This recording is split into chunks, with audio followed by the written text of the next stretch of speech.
Hi అండి, అందరికీ నమస్కారం. Welcome to my YouTube channel. ఈ వీడియోలో ఏపీలో ఉద్యోగులకు ముఖ్య గమనిక సీఎస్ జవహర్ రెడ్డిపై అయితే కేసు నమోదండి. ఆ వివరాలే ఈ వీడియోలో తెలుసుకుందాం. వీడియో అయితే ఎక్కడ కానీ స్కిప్ చేయకుండా ఎండ్ వరకు అయితే చూసేయండి.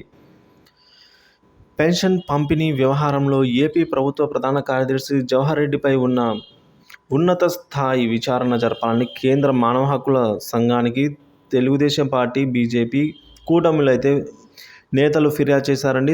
పెన్షన్ల పంపిణీలో వాలంటీర్లను పక్కన పెట్టే ప్రత్యామ్నాయ మార్గాల ద్వారా పంపిణీ చేయాలని ఎన్నికల సంఘం ఆదేశాలను పక్కన పెట్టి పక్కదారి పట్టించారని ఫిర్యాదులో అయితే వారు పేర్కొనడం జరిగింది. సీఎస్ తీసుకున్న నిర్ణయం కారణంగానే రాష్ట్రంలో 33 మంది వృద్ధులు ఈ విధంగా మరణించారు అని కూడా అయితే వారి దృష్టికి తీసుకెళ్లడం జరిగింది. కోడ్ అమల్లో ఉన్నప్పటికీ అధికార వైకాపాకి అనుకూలంగా నిర్ణయాలు తీసుకున్నట్లు సీఎస్పై చర్యలు తీసుకోవాలనేది తెలుగుదేశం పార్టీ నేత కనకమేడల రవీంద్ర కుమార్ గారు విజ్ఞప్తి చేశారు. పెన్షన్ పంపిణీకి అవసరమైన నిధులను సకాలంలో సమకూర్చడంలో విఫలమైన అధికారులపై చర్యలు తీసుకోవాలని కూడా వారు అన్నారండి. ఇంటి వద్దే పెన్షన్ అందేలా సీఎస్ను ఆదేశించాలన్నారు. గ్రామ వార్డు సచివాలయ సిబ్బంది ద్వారా పంపిణీ చేసేలా చూడాలని అయితే ఎన్హెచ్ఆర్సీకి అయితే వారు విన్నపం చేశారండి.